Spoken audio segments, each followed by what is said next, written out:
Right. We're going to call the recommending meeting to order. Are we in compliance with the open meeting law? Yes, we are. Oh, you're talking about right now. So you're looking something that. Okay, the first line item of business is that I prohibit Mayor Pro Tem Anthony from speaking to me today. So, Councilman, please behave I'm yourself. concentrating. No laughing this round. Okay, the first line item of business today is bill number 2012-29, an ordinance to amend the Unified Development Code to consolidate land uses, streamline zoning requirements, and clarify zoning and development standards, and to provide for other related matters. Staff? Williamsburg Department of Planning.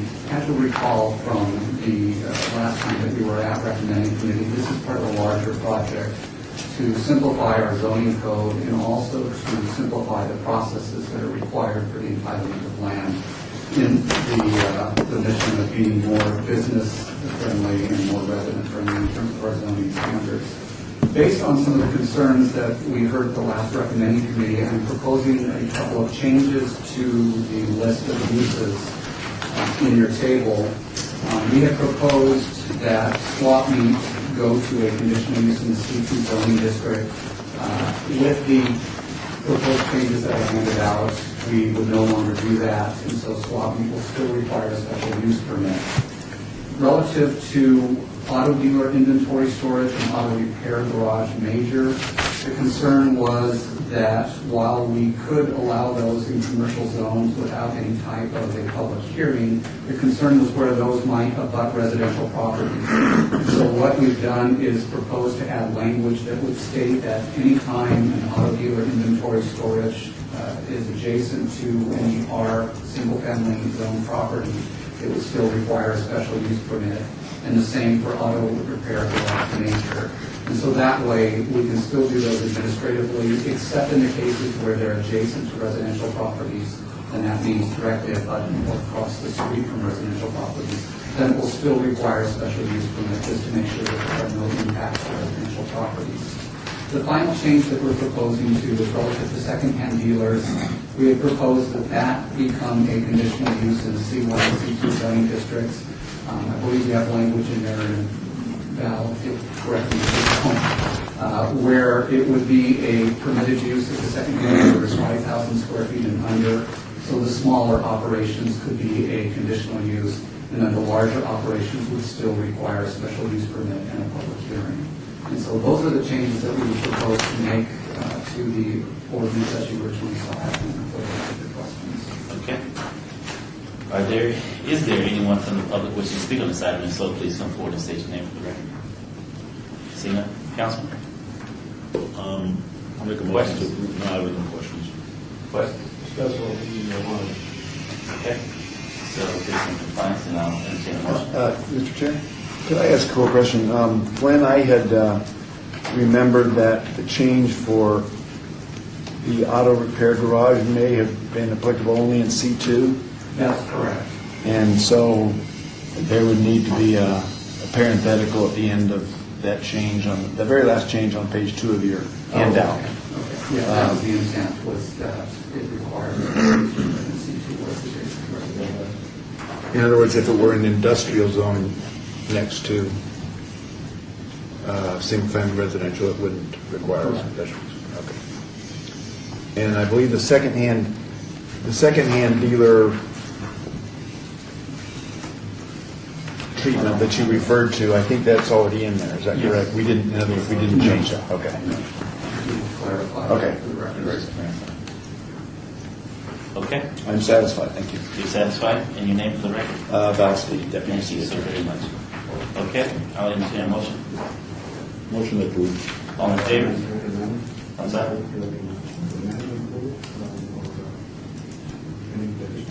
As the First Amendment.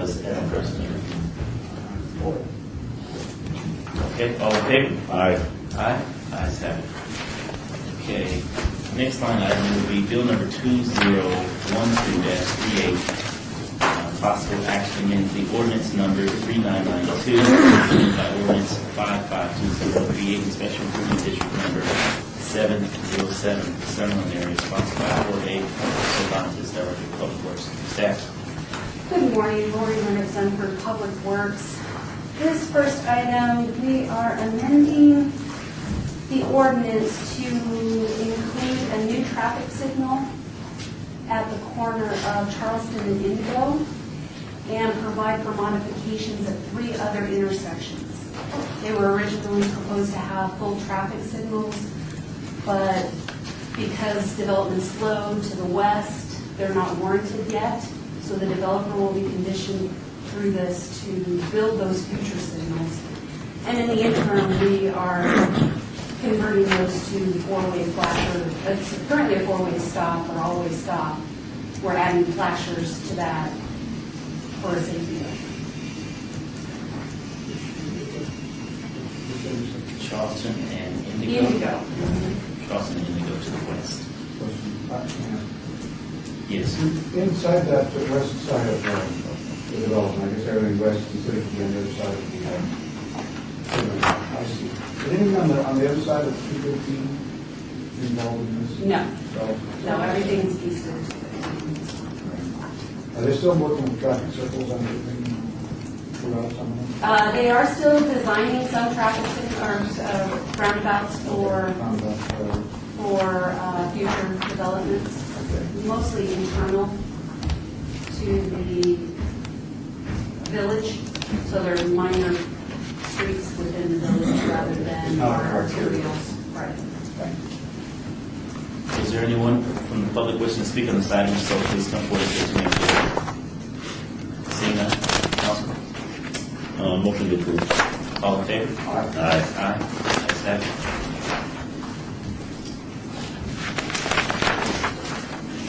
We're now down to bill number 2012-39, possible action that is assessed for special improvement district number 1514, Grand Road and Cimarron Road, by Public Works Director.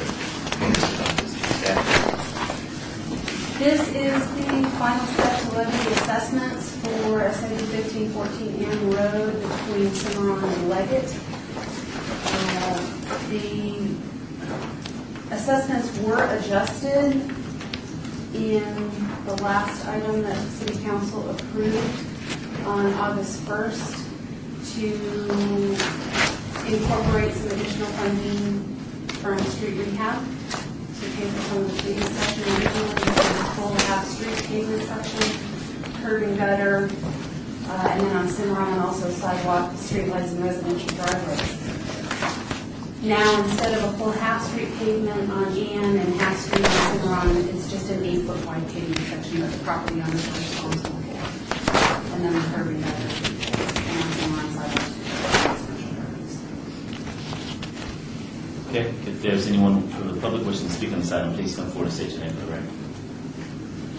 Seeing none, Councilman. Motion. I wanted to just ask, is this the final chapter on that issue of the cost Yes. application to the people who were so concerned? Yes. Okay, so how much do we mitigate their cost from the original levy was going to be real high?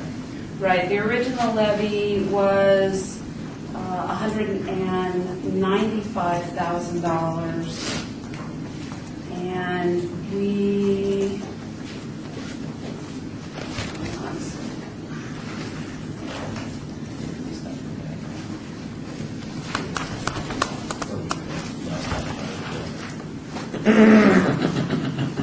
Well, I tell you what, a ballpark is, we reduced their cost. Yeah, I do have that. We adjusted that by, okay, the original cost was $248,000. We adjusted that by $130,000.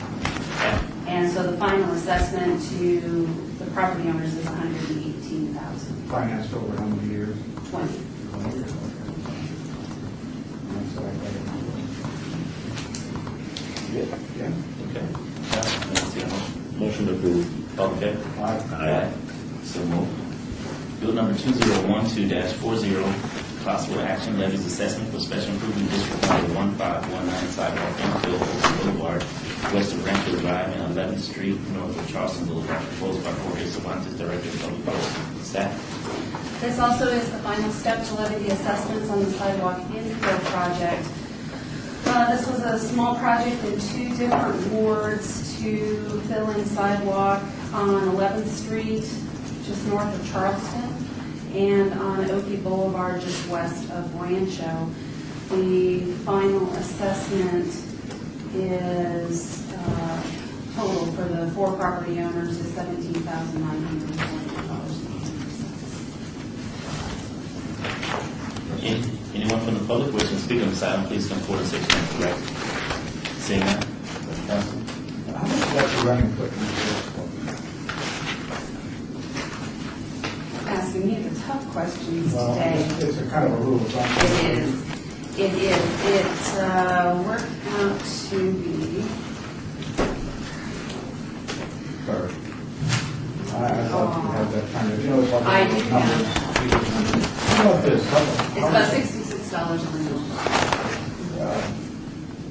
Okay, how wide is the sidewalk? 5 feet. 5 plus the curb and gutter.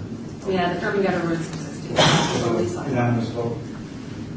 Yes, actually, it was originally started as a petition. The property owner on 11th Street came to the Ward 3 Councilman Reese and asked for the sidewalk to be installed. And we had some complaints on the sidewalk on Oakey in Councilwoman Tarkanian's ward, and so we added that in to help reduce the cost of more Sidewalk sidewalk. infill could go contentious south of Charleston. Just that, not that this issue there, just I need to up to speed on. Thank you very much, Mr. Chairman. I'll entertain a motion. Motion approved. All in favor? Aye. Aye. So moved. We're now down to bill number 2012-41, possible action updates to city licensing regulations pertaining to privilege licenses limited in several licensing categories. In particular, text 44754, sponsored by Mayor Goodman. Thank you. And Mayor Goodman, after we both did Pretty risky business. and also Councilman Mayor Pro Tem Scott Wilson and leave them off the record. Thank you, Mr. Chairman. For the record, Karen Dudleston, Business Licensing Manager. Business licensing was tasked by the mayor and the mayor pro tem to start working with Metro and many of our privileged licensees to look at the rules and regulations that we have for privileged licenses, where they're approved, and see what we could do about streamlining some of those processes. As a result of that, we have the proposed amendments for your consideration today, and I'll go through them. We do have a few amendments. We've had a very active participation by many of our licensees, and it's been very helpful in meeting with them on numerous occasions to bring forward to you these changes. Most of the changes that we're finding here really surround consumer protection. Some of the issues that we get on a regular basis for these privilege licenses, and trying to fit into the code those consumer protections that often end up as conditions on licenses. And where we put those into the code, you'll see that that correlates to where they would be approved, because usually we bring those licenses to you in order to put specific conditions on them. So you will see that for astrology, hypnotism, and psychic arts, we've consolidated these 3 licenses. Do you have extra copies of those? We do. Yeah. Oh, yeah, that's mine. You'll see that astrology, hypnotism, and psychic arts, as part of our task to consolidate licenses, we've consolidated those into 1 license with 1 annual fee. We are placing in the code that we require that any fees, gifts, donations, or other charges be posted in conspicuous place by those licensees so that their customers know exactly what the charges are and that they're only charged those rates. Requires that if the licensee accepts donations or other methods of remuneration at the discretion of the patron, that is also posted. Precludes the licensee from charging different rates than are posted on those signs. Changes the age from age 21 to age 18, and this coincides with the other local jurisdictions that you can get a psychic art license at 18 in all of the surrounding areas. We were the only one who was at 21. Exempts doctors, dentists, and other medical professionals. We've worked extensively with the hypnotherapy community, and I know that many of them are here today, to make a distinction between someone that is truly in the psychic arts versus a trained professional certified hypnotherapist. They work with doctors, they work with dentists, they work as marriage therapists. They have extensive training, extensive certifications, and you'll see that reflected in here. We are proposing to make hypnotherapy a general license if they meet that strict criteria that we've put in here. We also originally had an exemption for entertainers, and from working with the industry, we are proposing an amendment that we would strike that exemption for entertainers, and they would either be hypnotherapists or they would go through the regular privilege process. And then we would change the semi-annual fee to an annual fee. There's no increase in fees. We're simply trying to simplify our process, bill folks once a year, instead of having those bills and the renewal fees sometimes overlap on them. In auction and auctioneers, we worked with that industry. Much of the language that we had in that section was antiquated. We used very, very old terms. We looked across the country. In most other states, it's actually the state that regulates auction and auction houses.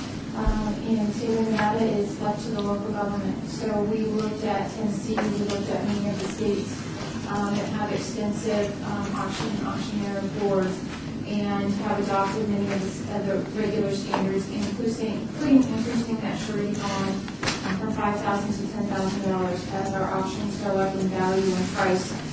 Obviously, our bonds need to reflect that. It was a very antiquated number, and it meets with what's happening nationwide on the requirements. Also changing that fee to an annual fee. On burglar alarms, we had a $2,000 bond for construction of burglar alarm systems. What we found is over the last 20, 25 years, the industry has changed considerably. If you're installing burglar alarms, you have to get a state contractor's license. They require bonds much in excess of $2,000, so ours was simply adding another level, and they were required to get much larger bonds anyway. So is to delete that bond and just let the state contractors board address the bonding. Also changing the fee from semi-annual to annual, and you'll also notice an increase from $150 to $300. Most of our burglar alarm systems now are monitored by companies, and many of them are out of state. They also have locksmiths and function in that capacity too. So we're trying to make the fee coincide with what a locksmith pays. It has not been updated in a long time.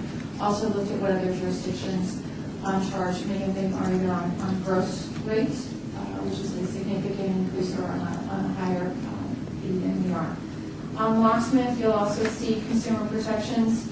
Some of the concerns you'll have heard in the media, and I know your offices get them, from unlicensed locksmiths, people arriving in cars that are unmarked, they have on no uniform, and then all of a sudden someone gets an $800 bill and don't even know where and who they've called. So we have requiring that any locksmith vehicle be clearly identified with any license number, that they were uniforms, that we have signage at the businesses, and that they only advertise under the name that they're licensed. We have locksmith companies that actually run their businesses out of New York or out of other places that just dispatch from homes here, and those are the ones that we get the most complaints on, where it's just someone arriving. We're changing the fee again to annual with no increase. On medical massage, one of the requests that we had was we have doctors that have one room in their medical practice set aside for an employee to perform massage or therapy or something like that. Just for the ancillary, 150 feet. What our intent was to remove the doctor from having to go through the privileged license process. So if they're going to do a full sports therapy where they have multiple massage rooms, that obviously has to go through planning, that's a massage establishment, was to simply remove the doctor from having to go through the privilege license process, because they're already licensed by the state medical board, and can perform that. And that's our intent. There's been a lot of letters and a lot of recent correspondence over this last weekend concerning that we have done more than that in the land use that's proposed. And we'd like to answer any questions about the city attorney at the appropriate time, discuss if we have overstepped that. Are they exempt from the windows and doors requirement? For the, that's only on reflexology. So this is for their massage. So yes, they could have a room with a closed door at a doctor's office. And we have 16 of them right now that are doctors that have an ancillary license. Is there anyone from the public wishing to speak on this item? If so, please come forward and state your name for the record. Please come forward. Where do I go? First You can sit right here. My name is Gayla Coughlin, I'm a licensed massage therapist. It was Gayla. Okay, just like to read into the record that the current proposal for these changes contains verbiage that may be construed in the future to challenge the rights of massage therapists to perform medical massage therapy. Our industry has certifications, and we call them certified medical massage therapists, so the verbiage used limits the practice of medical massage therapy is practiced by licensed medical professionals, which means doctors only. And in the future, as we come into further advances of licensing, which I'm a part of, this may be construed to restrict us from practicing medical massage as far as that. I understand that the intention for these proposed changes are to create the exemption for licensed medical professionals from requiring a massage and ancillary license. My concern is in the phrasing. The same exemption can be obtained by just taking a couple of steps without having to redefine and insert all of these definitions. My recommendations are to eliminate the assertion at page 14, line 12, to eliminate the assertion at page 15, line 5, and line 22. Okay, if you're going to propose amendments, make suggestions, they ought to be in writing, and that we've been to this before the meeting. I sent the email to these things to Colonel Lady, she has them, and to the mayor's office, and to email Steve's office. To borrow the, You can have this in writing today, and yes, everything that I intended to say right you here. know, That's all on the email, it's the same as the email that I sent. you have a printed form today, so you have to look at the You line. can look at them. Go ahead, continue. Okay, you want to keep reading? Yes, please. Okay. Suggestions in the emails were to eliminate, start again, eliminate the insertion at page 14, line 12. Eliminate the insertion at page 15, line 5, and line 22. To keep the page 14 section, which defines licensed medical professional as is, and rather than the rest of it, inserting at page 15, section 6.52.020 at line 25. Massage establishment means any premises occupied and used for the purpose of performing massage therapy. Then insert excluding licensed offices and ancillary offices of licensed professionals used for the performance of massage therapy as defined in this section, which is incidental to the primary services provided by a licensed medical professional. By using these, there's no need to define medical massage, there's no need to define ancillary medical, it's just exempting them from requiring it so long as the services are in line with the medical services provided at campus. It's the definitions that I call into question, because we have certifications for medical massage, and this specifically says only doctors can perform it. So that's my concern. Now, as far as everyone that you sent this to, did you send it to the director of business license? Did you receive a copy We of that? exchanged several emails last evening, so yes, I did get it. Okay. And have you had an opportunity to review Gayla's questions as it relates to all of the sections that she pointed out? I asked our city attorney to address that. I forwarded directly to him on the language, because our intent was clear. I would refer to them whether the actual language. Jim, you want to come forward? Sure, sure. Okay, or Val, I'm not sure. Yeah, Jim can jump in here if he wants, These but questions, but I would like to get some level of understanding as far as what your thoughts are as it relates to the points that Gayla brings forward. Jim? yeah, I can start here.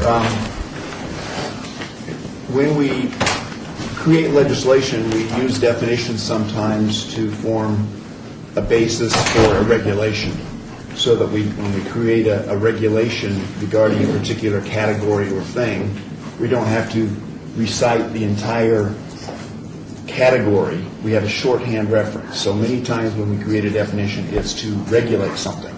In this case, we are creating definitions that simply substitute for longer language that we would use in our exemption. So we have created 3 definitions here that are used in our exemption. That's all. That's the only function they perform. They don't regulate those categories. They don't purport to do anything other than create a shorthand reference. And so when they worry about our definitions doing something, they don't do anything other than save some language later on. If we wanted to create a category for ancillary medical massage and regulate them, for licensed medical professional and regulate them,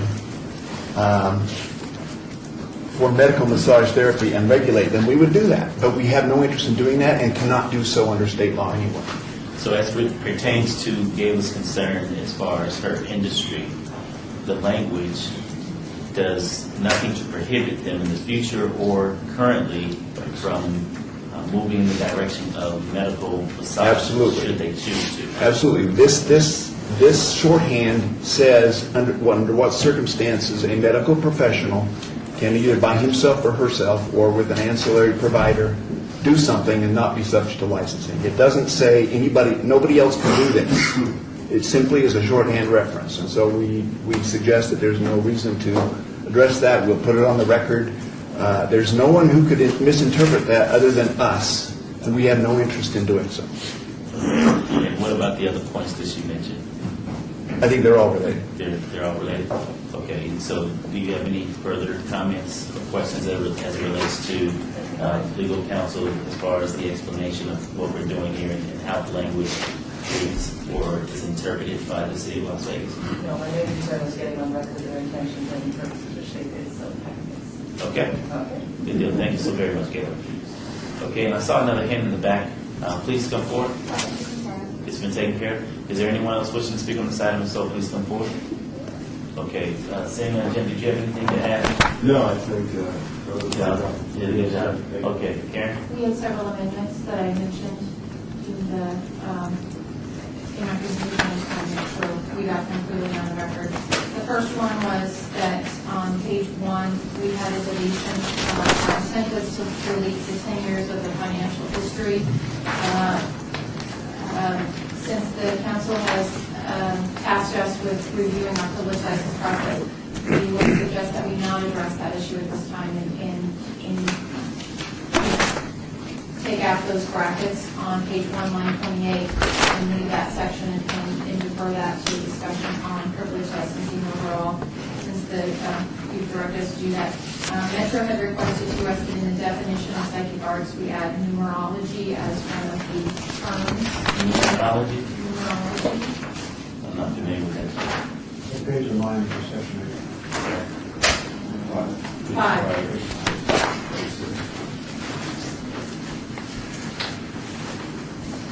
And their representatives are here, they can certainly explain that, it was a request from them. In section 12, we would add the language recommended by the hypnotherapy organizations that allows the director to approve certifications that have over 300 hours of training, just to make that clear, that would be one of the conditions under which you could get a hypnotherapy license. If you had 300 hours of training by a nationally recognized organization. And then section 12. Well, let me stop you there and ask you this question as it relates to 300 hours of training. Is that standard in the profession, or where's this 300 hours coming from? There are 3, and maybe somebody from the hypnotherapy organization coming forward. There are 3 nationally recognized certification agencies for hypnotherapists. They get those national certifications. It affects their insurance. In many states, it's what their regulations are in order to be a hypnotherapist. What we want to do is make sure that we include all 3 of those organizations that you may be certified by any one of the 3. So right now, the language appears to technically leave out one of those certification agencies, and it is the agency with the strictest standards for hypnotherapists, and we do not want to leave out the national recognized agency that has the strictest standards for hypnotherapy. And then the last one is to delete the exemption for entertainment. They would either be covered under a licensed hypnotherapist, or they would go through the privileged license process. They do not have one of those national certifications. Those are consumer protections for consumers. The other thing is to make sure that we reviewed the approval authority on where you want those licenses approved. I do have a question, a couple questions. Numerology, what is numerology? I can look it up, but it's not going to tell me what numerology is. Good morning, Sergeant Mason, the Davis National Special Investigation Section. If I could just give you a quick Wikipedia. And my thought process I'm is... sorry, in an academic setting, we are not allowed to use Wikipedia. So I'll look it up myself. The intent behind this adjustment is just to make sure that whatever form of psychic arts or practice thereof is held to the same standard. How do you spell it? Is it Numerology? Yes. Is it right? N-U-N-E-R-O-L. Okay. Thank you so very much. Yeah. Okay. And I just have a couple questions before we move forward. I see where the current area of approval of authority, Karen, when it comes to adult nightclub, I see director there. That concerns me as far as a nightclub is concerned versus council, and also erotic dance. I see director there as well, and that concerns me. Can you please explain as to why the approval authority is the director, not council? At what point in time that decision was made by the council, I do not know, but that is the current code as it stands. I do know, and maybe the city attorney can give us some more information on some of those adult entertainments. My understanding was that there was a lawsuit and there was a separate process developed that has to be completed within a certain number of days, which does not allow erotic dance, I believe, the time period in order to go to the city council. Yes, we had been challenged many years ago on some of those categories that are constitutionally protected. Your code needs to provide as little discretion as possible and provide a quick turnaround and judicial review. And so one of the ways to do that is to take the council out of the equation, much as you might, not care about that and not like that.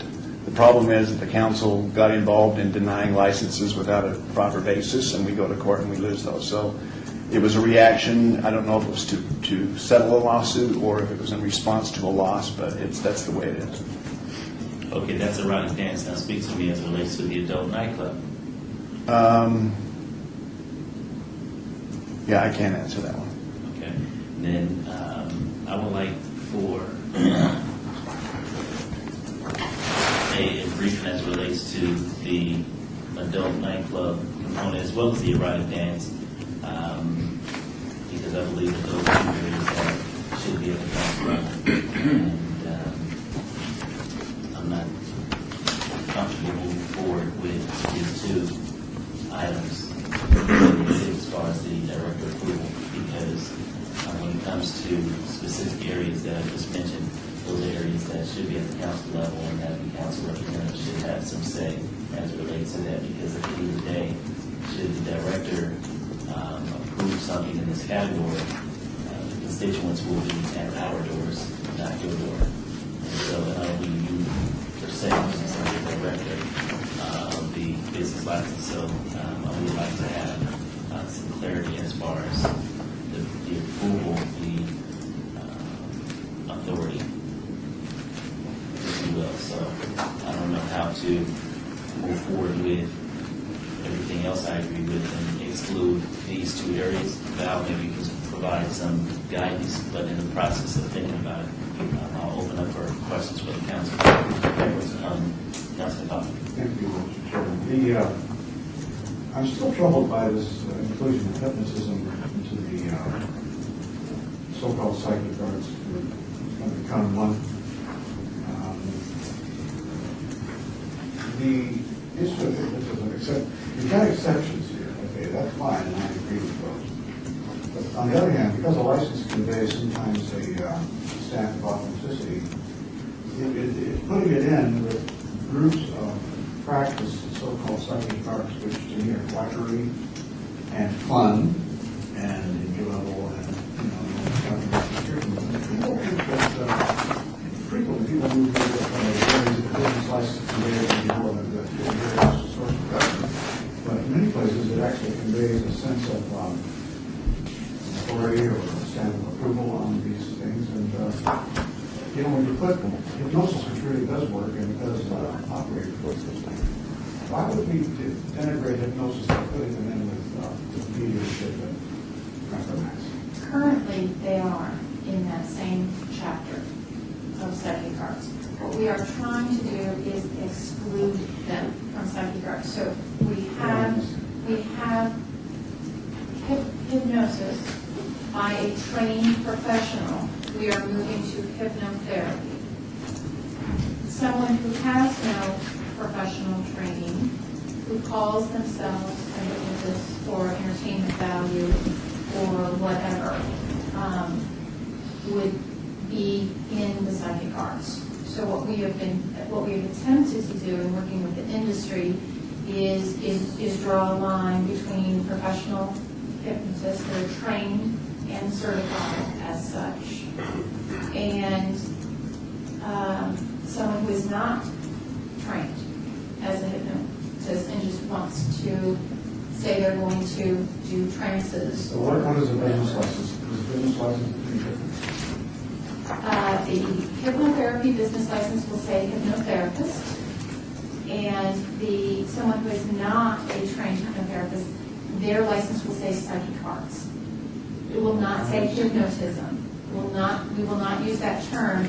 That's where we're adding numerology and all of mediumship. All of those will be one psychic arts license. So you're collapsing all of the terms We're under one collapsing umbrella. them all, and so instead of issuing individual licenses in order to try to get rid of all of those categories, because many of these folks that do this, whether you want to call it for entertainment value or serving their clients, however, they do a variety of these things.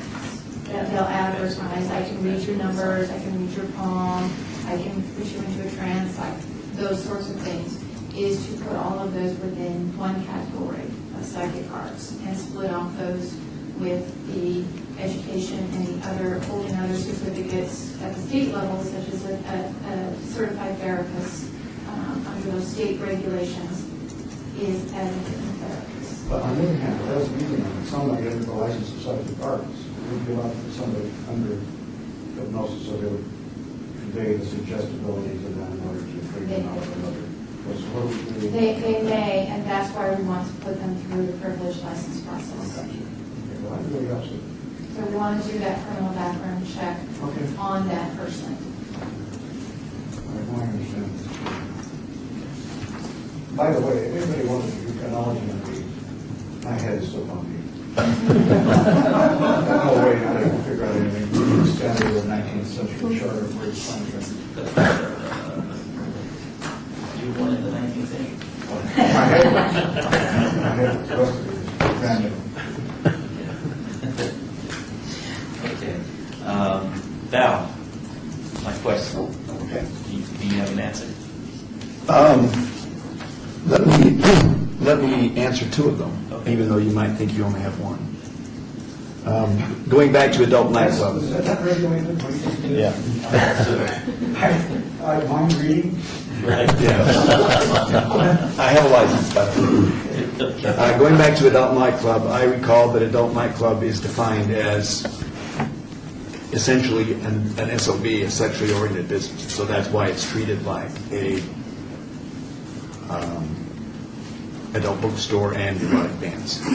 It doesn't mean a nightclub that you have to be 21 to go into, which would be the case of any nightclub serving liquor. But it means it's a term of art in our code that is essentially the same. So So it would be like Club LAX, I would have no idea, but I'm reading your mind. Tryst. That would not be, No. Chairman, that would not be an adult nightclub under No? our code. Then what's an adult nightclub under our code? So a place where people may or may not remove their clothes for cash. The point is, you've got sexual or businesses that we define, adult nightclub, right there, establishment. Well, let me ask you this question. Is a strip club defined as an adult nightclub, or is a strip club defined as a strip club? It's a rock dance establishment and adult nightclub. It's just a different, it varies. I mean, you can do, I think the easy answer is, there are levels at which clothes, I mean, that's what it says, clothes come off or things happen, and you've got an adult nightclub and you've got a rock dance establishment. I don't know anything about these places. Let me try and simplify my concern. As it stands right now, Karen, I'm not comfortable with the position of the authority. And I do understand exactly what you're saying. We hadn't proposed any changes. I just included full disclosure, wanted to make sure everyone understood where all of our licenses were.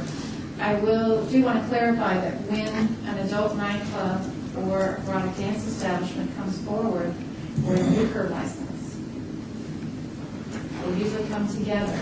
Okay. And while my understanding, and I'll clarify, is that because of those legal challenges in the past, we have to deal with those protected classes within a certain time frame. The liquor license does not have to be dealt with within that time frame, and that indeed goes to council. So, Well, let me ask you this question. What is such a rush for someone having to become a erotic dancer? What's the rush in getting to the dance floor? The Constitution, that's all I can tell you. Chairman, I got to understand it. I got the tax prostitution 3 years ago in the legislature. I found out that the Constitution is a protection. The act of Constitution itself protects them. And in fact, any kind of dancing is First Amendment protected. So we might as well not bring it to the council because if we mess it up, we probably try to regulate it when we get in trouble. Is that what you were trying to say earlier? Perfectly, yes.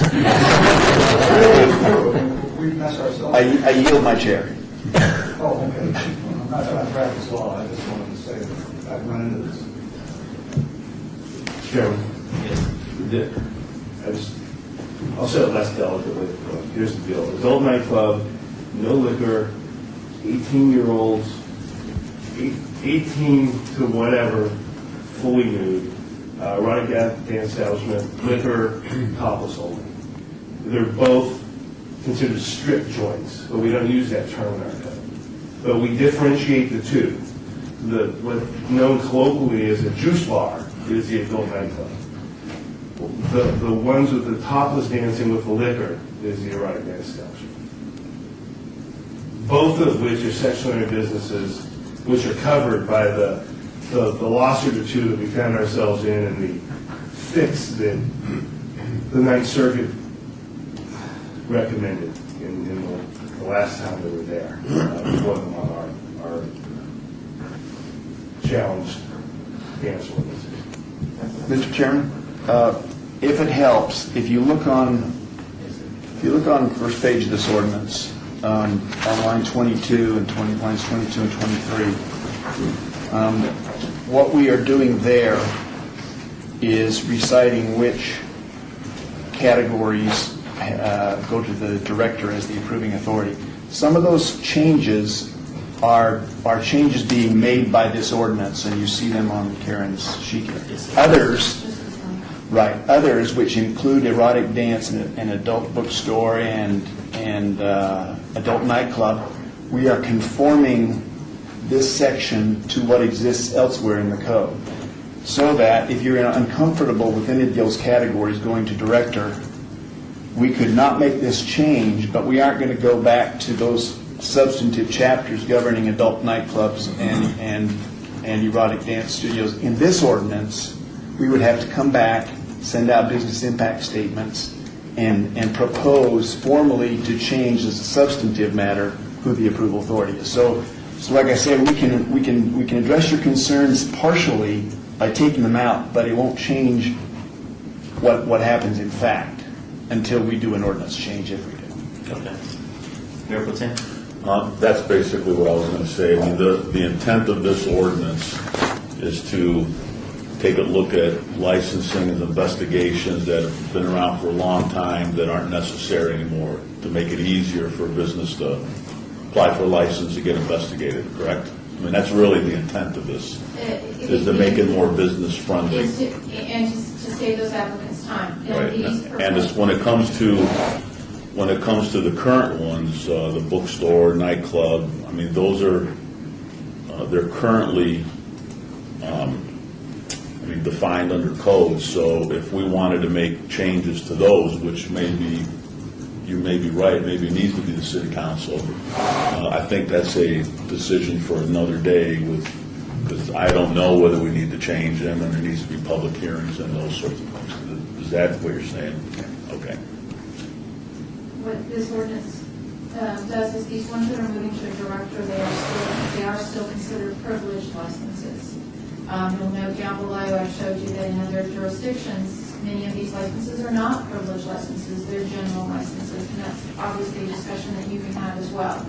But what this ordinance does is simply saves that applicant time and moves that criminal history or personal history background report coming back to the director for decision rather than coming to the director and then to the city council. And I think you've done that. Yeah. I think you've done a pretty good job of trying to make, of looking at every single one of these that have been around for a long time that aren't really necessary anymore, and collapsing them and defining them correctly. And from what I'm hearing from the public, nobody is against what we're doing here, except for just making the one comment about the massage. It's that's unless we still have is public hearing closed?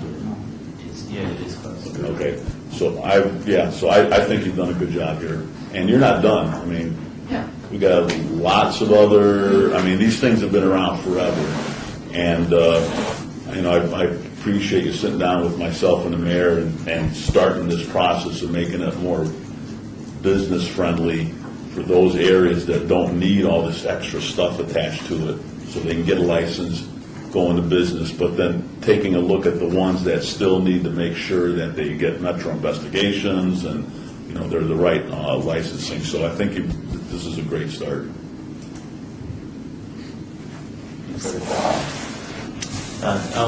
I'm not sure if I did a public comment. If there's anyone from the public wishing to speak on this item, please come forward and state your name for the record. Seeing none? Okay, Councilman.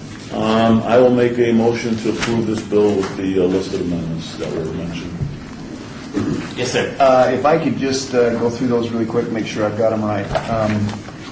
Karen, essentially, Section 2 would come out of the bill. That's the Correct. discussion of the finances. Correct. We'll take that under discussion. And the second one was the numerology.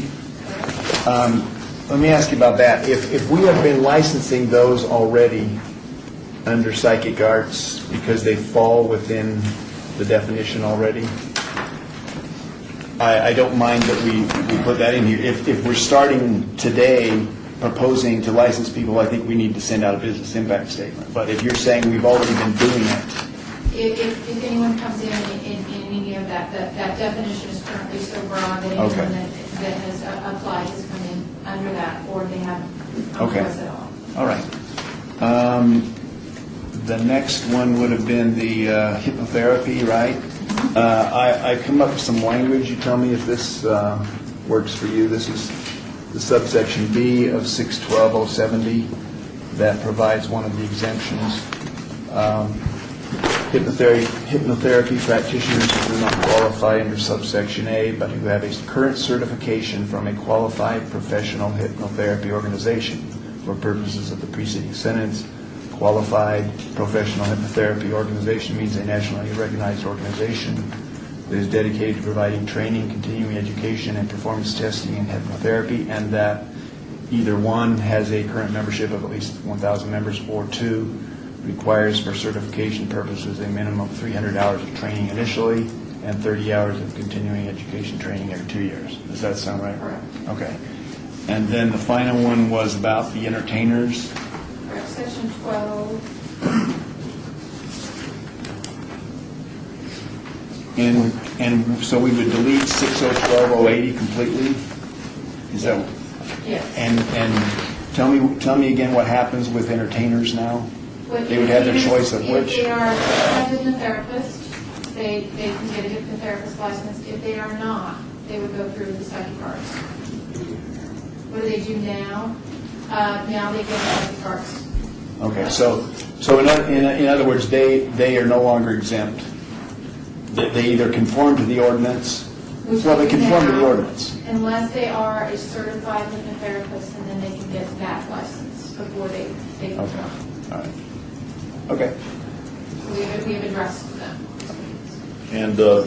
And sometime in the near future, Karen, if you could brief the city council on the ones that Councilman Barlow mentioned, the erotic dancing, just to like to know the history of why it's a director approval and does it need to be a city council approval. I don't know, but that would be a good briefing to have and discuss. We'll start that discussion and make sure that this list is clear and we get this exactly where you all want it to be. That's our goal. That would be my motion. Okay. All in favor? Aye. Aye. That's it. Okay, we're now down to public comment. Public participation, anyone wishing to speak on their public comment may come forward and state your name for the record. Seeing none? Catherine?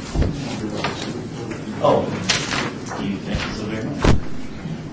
Also for the record, bill number 2012-38 will be eligible for adoption at the August 15th City Council meeting, and all remaining bills will be eligible for adoption at the September 5th City Council meeting. Having said that, I will entertain a motion for discussion. All in favor? Aye. Ayes have it.